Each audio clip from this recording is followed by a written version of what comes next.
Hai semuanya, dalam lautan kehidupan yang penuh gejolak, seringkali kita merasa terombang-ambing oleh gelombang emosi yang tak terduga. Entah itu badai kemarahan yang tiba-tiba melanda, kabut kesedihan yang menyelimuti, atau riak kegembiraan yang meluap. Emosi adalah bagian tak terpisahkan dari pengalaman manusia. Namun, seberapa sering kita benar-benar berhenti untuk memahami apa yang sedang kita rasakan? Seberapa cakap kita dalam membaca isyarat-isyarat halus yang diberikan oleh tubuh dan pikiran kita sendiri, apalagi isyarat dari orang lain. Kemampuan untuk membaca emosi, baik milik sendiri maupun orang lain, bukanlah sekadar keterampilan tambahan, melainkan sebuah kunci esensial untuk membuka pintu menuju kehidupan yang lebih tenang, harmonis, dan bermakna. Ini adalah seni yang perlu diasah, sebuah perjalanan penemuan diri yang tak pernah berhenti, namun janji yang ditawarkannya jauh melampaui usaha yang kita curahkan. Dengan menguasai kemampuan ini, kita tidak hanya akan menjadi nakhoda yang lebih terampil dalam mengarungi samudra emosi pribadi, tetapi juga akan mampu membangun jembatan empati yang kuat dengan orang-orang di sekitar kita, mengubah konflik menjadi pengertian, dan memperdalam ikatan yang sudah ada. Perjalanan untuk memahami emosi dimulai dari dalam diri, sebuah penjelajahan mendalam ke lanskap batin kita sendiri.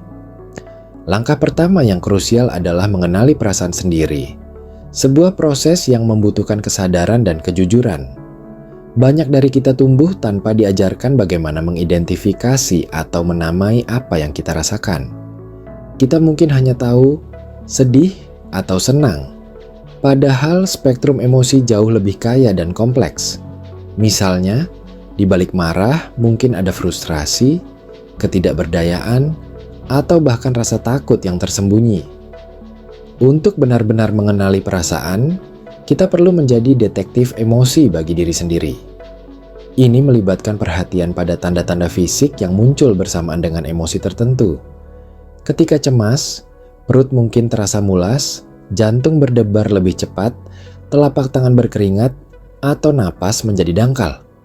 Saat marah, otot-otot bisa menegang, rahang mengatup, dan suhu tubuh terasa meningkat. Sebaliknya, kebahagiaan mungkin bermanifestasi sebagai sensasi ringan di dada, senyum yang merekah, atau energi yang melimpah. Dengan melatih diri untuk memperhatikan sensasi-sensasi ini, kita mulai membangun kamus pribadi tentang bagaimana emosi termanifestasi dalam tubuh kita. Proses ini bukan sekadar mengamati, melainkan juga menamai. Memberikan nama pada emosi adalah langkah penting dalam memvalidasinya dan mengambil kendali.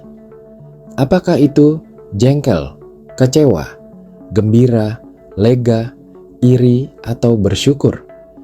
Semakin spesifik kita menamai emosi, semakin baik kita bisa memahami akar penyebabnya dan bagaimana meresponnya. Salah satu alat paling efektif untuk meningkatkan kesadaran diri akan emosi adalah jurnal perasaan. Ini bukan sekadar menulis catatan harian, melainkan sebuah ruang aman untuk mencatat, merefleksikan, dan memproses apa yang kita alami secara emosional. Kita bisa menuliskan kapan emosi itu muncul, apa pemicunya, bagaimana rasanya di tubuh, apa pikiran yang menyertainya, dan bagaimana kita meresponnya. Seiring waktu, pola-pola akan mulai terlihat. Kita mungkin menyadari bahwa kita cenderung merasa cemas setiap kali ada tenggat waktu kerja, atau bahwa kita merasa kesal setiap kali seseorang mengabaikan pendapat kita. Jurnal ini juga bisa menjadi tempat untuk melatih diri dalam menamai emosi dengan lebih presisi. Daripada hanya menulis, "Saya merasa buruk," kita bisa menggali lebih dalam. "Saya merasa frustrasi karena proyek ini tidak berjalan sesuai rencana dan ada sedikit rasa takut gagal yang menyertainya."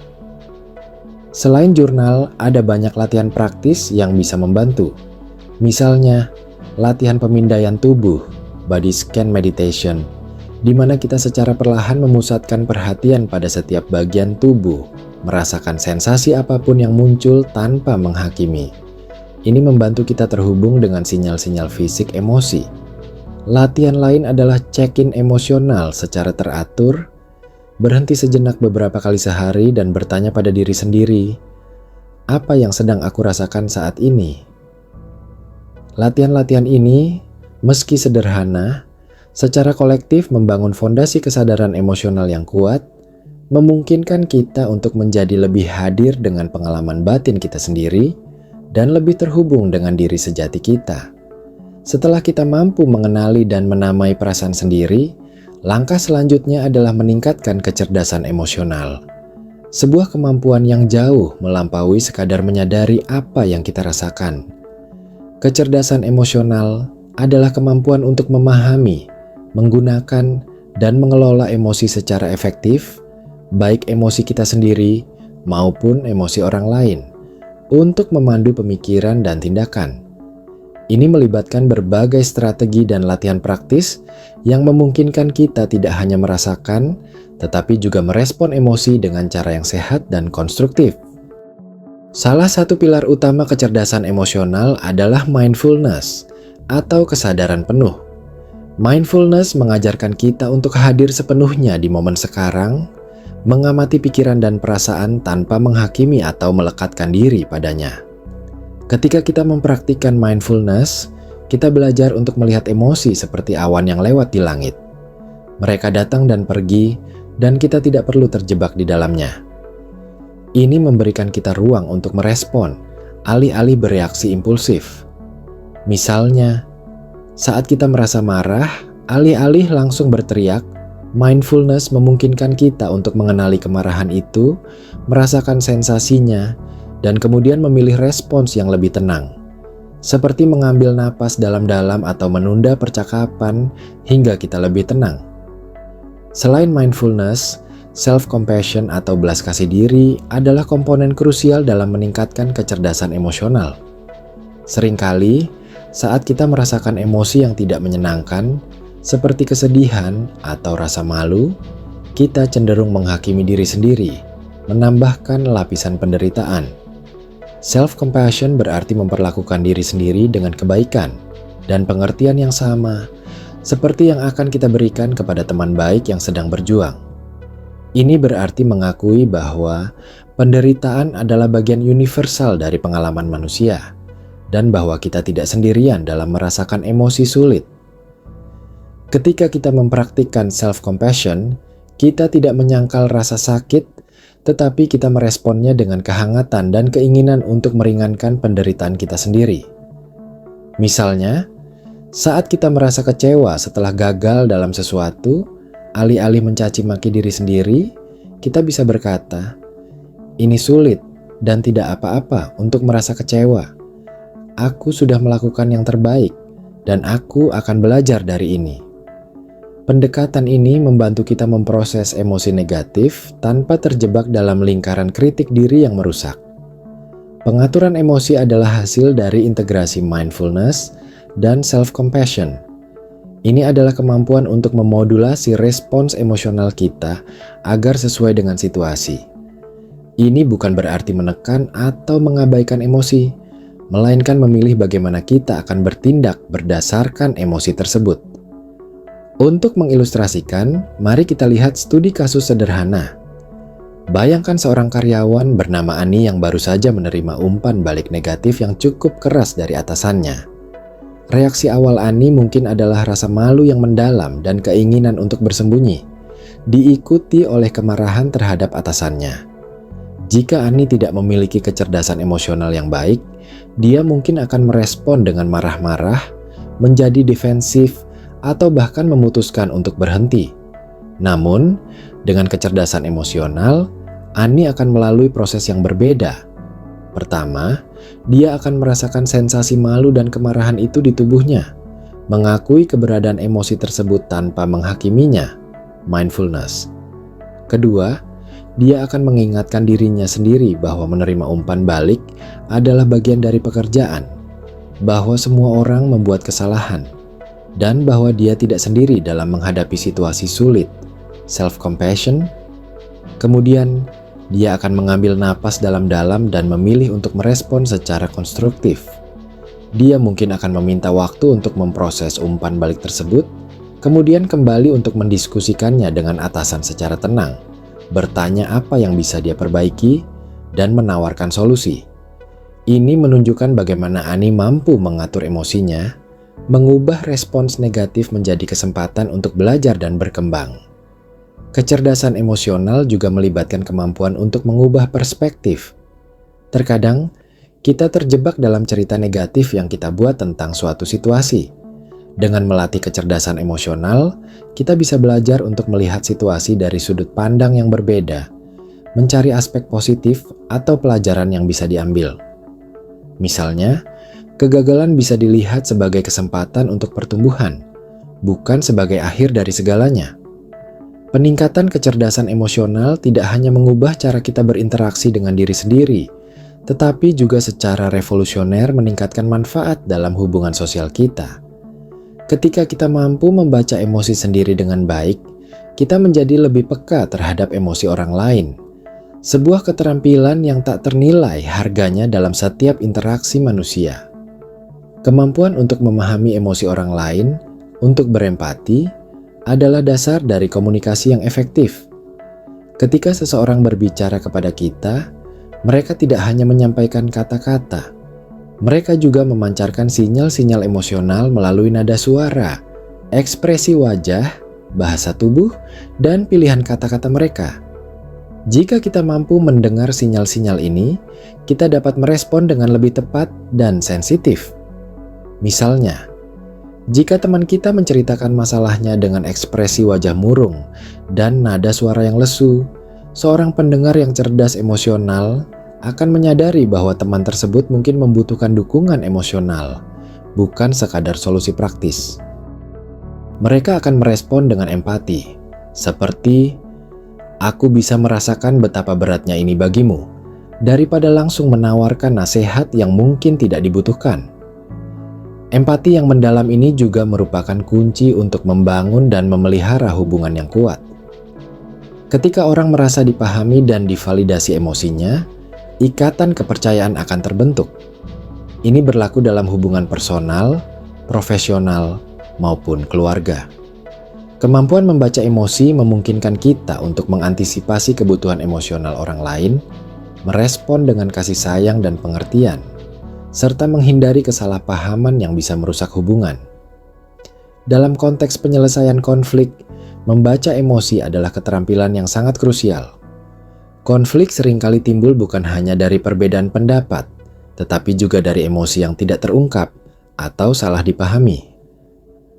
Ketika kita terlibat dalam konflik, kemampuan untuk merasakan frustrasi, rasa sakit, atau rasa takut di balik kata-kata kasar orang lain memungkinkan kita untuk melampaui serangan verbal dan mencari akar masalah emosional. Ini mengubah dinamika dari "aku melawan kamu" menjadi "kita melawan masalah". Misalnya, jika pasangan kita marah karena sesuatu yang kita katakan, alih-alih balas marah, kita bisa mencoba melihat kemarahan itu sebagai ekspresi dari rasa sakit atau merasa tidak dihargai. Dengan pemahaman ini, kita bisa merespon dengan lebih tenang dan mencari resolusi yang memuaskan kedua belah pihak.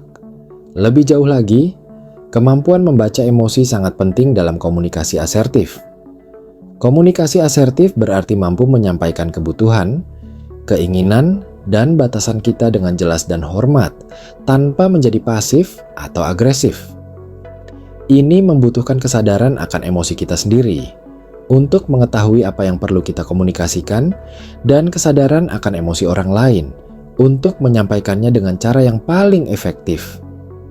Misalnya, jika kita perlu menolak permintaan dari seorang rekan kerja, membaca emosi mereka akan membantu kita menyampaikan penolakan tersebut dengan cara yang meminimalkan rasa sakit atau kekecewaan mereka. Kita mungkin bisa mengatakan, "Saya mengerti betapa pentingnya ini bagimu, dan saya ingin membantu, tetapi saya tidak bisa melakukannya sekarang karena saya memiliki prioritas lain yang mendesak." Bagaimana jika kita melihat opsi lain? Pendekatan ini menunjukkan empati sambil tetap mempertahankan batasan pribadi kita. Dalam negosiasi, baik itu negosiasi bisnis atau pribadi, kemampuan membaca emosi dapat memberikan keunggulan yang signifikan. Memahami apa yang memotivasi pihak lain, apa ketakutan mereka, dan apa yang benar-benar mereka hargai di balik tuntutan mereka dapat membantu kita menemukan solusi win-win. Ini memungkinkan kita untuk bernegosiasi, tidak hanya berdasarkan logika, tetapi juga berdasarkan pemahaman emosional yang mendalam tentang kebutuhan dan keinginan semua pihak yang terlibat. Mari kita ambil contoh situasi nyata lainnya. Bayangkan seorang ibu yang pulang kerja dan melihat anaknya merengek tanpa alasan yang jelas. Jika sang ibu tidak mampu membaca emosi, dia mungkin akan langsung merasa kesal dan memarahi anaknya. Namun, seorang ibu yang cerdas emosional akan mencoba melihat di balik rengekan itu. Dia mungkin akan memperhatikan bahwa anaknya tampak lelah, atau bahwa mungkin ada kejadian di sekolah yang membuatnya sedih. Dengan pemahaman ini, dia bisa merespon dengan pelukan, pertanyaan yang lembut, atau sekadar menawarkan waktu untuk beristirahat. Respons yang didasari pemahaman emosional ini tidak hanya meredakan situasi saat itu, tetapi juga membangun ikatan emosional yang lebih kuat antara ibu dan anak. Atau dalam situasi profesional, seorang manajer yang mampu membaca frustrasi atau ketidakamanan dalam timnya akan dapat memberikan dukungan yang tepat, mengatasi masalah sebelum menjadi lebih besar, dan membangun lingkungan kerja yang lebih positif dan produktif. Kemampuan ini juga membantu dalam mendeteksi dan merespons tanda-tanda kecemasan atau stres pada kolega, memungkinkan intervensi dini dan dukungan yang efektif. Keterampilan membaca emosi ini juga sangat vital dalam memahami dinamika kelompok dan budaya. Setiap kelompok, baik itu keluarga, tim kerja, atau komunitas, memiliki emosi kolektif yang seringkali tidak terucap. Manajer atau pemimpin yang cakap dalam membaca suasana hati tim, misalnya, dapat merasakan ketegangan yang terpendam sebelum meledak atau semangat yang membutuhkan dorongan. Mereka bisa melihat apakah ada individu yang merasa terpinggirkan, atau apakah ada ketidaksetujuan yang membayangi di balik senyum palsu. Dalam konteks budaya, pemahaman emosi menjadi lebih kompleks karena ekspresi emosi bisa sangat bervariasi antar budaya. Apa yang dianggap sebagai ekspresi kemarahan di satu budaya mungkin hanya dianggap sebagai ketidaknyamanan ringan di budaya lain. Dengan melatih kepekaan ini dan belajar tentang norma-norma emosional di berbagai budaya, kita dapat menghindari kesalahpahaman yang canggung dan membangun hubungan yang lebih kuat dalam lingkungan multikultural. Ini adalah bagian dari perjalanan tanpa henti dalam menjadi warga dunia yang lebih cerdas secara emosional. Lebih jauh lagi, belajar membaca emosi juga berkaitan erat dengan kesehatan mental dan fisik kita sendiri. Ketika kita mengabaikan emosi kita, baik itu dengan menekan, menyangkal, atau tidak memahami mereka, emosi-emosi itu tidak hilang.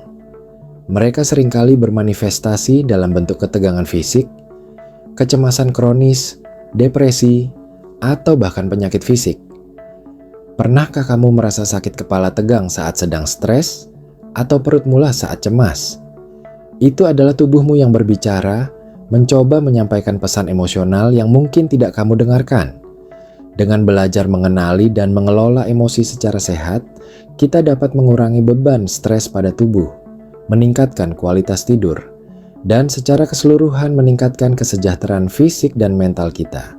Ini seperti memberi diri kita sendiri penyangga emosional yang kuat, yang membantu kita tetap teguh di tengah badai kehidupan. Kita jadi lebih jarang terjebak dalam lingkaran pikir negatif yang menguras energi dan lebih sering menemukan cara untuk bangkit kembali dari kesulitan. Selain itu, kemampuan ini juga mendorong pengambilan keputusan yang lebih baik. Emosi seringkali memengaruhi keputusan kita, kadang tanpa kita sadari. Emosi takut bisa membuat kita terlalu berhati-hati dan melewatkan peluang. Emosi marah bisa membuat kita bertindak impulsif. Dengan kesadaran emosional, kita dapat mengidentifikasi bagaimana emosi kita memengaruhi pemikiran kita dan kemudian membuat keputusan yang lebih rasional dan terukur. Kita bisa bertanya pada diri sendiri, apakah aku membuat keputusan ini karena aku marah atau karena ini adalah pilihan terbaik? Ini memberikan kita kekuatan untuk tidak hanya bereaksi, tetapi untuk memilih jalur yang paling sesuai dengan tujuan dan nilai-nilai kita. Ini tidak berarti kita harus menghilangkan emosi dari pengambilan keputusan. Justru, emosi seringkali memberikan informasi berharga. Namun, kita ingin emosi menjadi penasihat, bukan pengemudi. Pada akhirnya, belajar membaca emosi, baik emosi diri sendiri maupun orang lain, adalah sebuah investasi jangka panjang dalam kualitas hidup kita. Ini adalah fondasi dari kesadaran emosional dan kecerdasan emosional yang memungkinkan kita untuk mengarungi gelombang kehidupan dengan lebih tenang, lebih bahagia, dan lebih bermakna. Ketika kita mampu mengenali gejolak dalam diri kita, menamainya, dan meresponnya dengan bijaksana, kita tidak lagi menjadi korban dari reaksi impulsif. Kita menjadi agen perubahan dalam hidup kita sendiri, mampu memilih respons yang konstruktif daripada sekadar bereaksi. Ini mengurangi stres, meningkatkan ketahanan mental, dan memupuk rasa damai batin yang mendalam. Kita belajar untuk memvalidasi perasaan kita sendiri, mengakui bahwa tidak ada emosi buruk, hanya respons yang tidak sehat. Dengan mempraktikkan self-compassion, kita membangun hubungan yang lebih baik dengan diri sendiri, melepaskan beban kritik internal yang seringkali membelenggu. Lebih dari itu, ketika kita membawa kemampuan ini ke dalam interaksi kita dengan orang lain, kita tidak hanya meningkatkan kualitas hubungan pribadi dan profesional kita, tetapi juga berkontribusi pada penciptaan dunia yang lebih empatik dan penuh pengertian. Konflik dapat diselesaikan dengan lebih harmonis, komunikasi menjadi lebih mendalam, dan ikatan antar manusia menjadi lebih kuat. Kita menjadi pendengar yang lebih baik, teman yang lebih suportif, dan pemimpin yang lebih efektif. Kita bisa membantu orang lain merasa dipahami dan divalidasi, yang pada gilirannya mendorong mereka untuk juga mengembangkan kecerdasan emosional mereka sendiri. Ini adalah efek domino positif yang menyebar dari satu orang ke orang lain, menciptakan lingkaran kebaikan dan pengertian. Ini adalah jalan menuju kehidupan yang tidak hanya damai secara internal, tetapi juga kaya akan koneksi dan makna. Sebuah kehidupan di mana kita benar-benar dapat berkembang, baik sebagai individu maupun sebagai bagian dari komunitas yang lebih besar. Jadi, mari kita terus mengasah keterampilan ini, karena di dalamnya terletak kunci menuju ketenangan dan kebahagiaan sejati.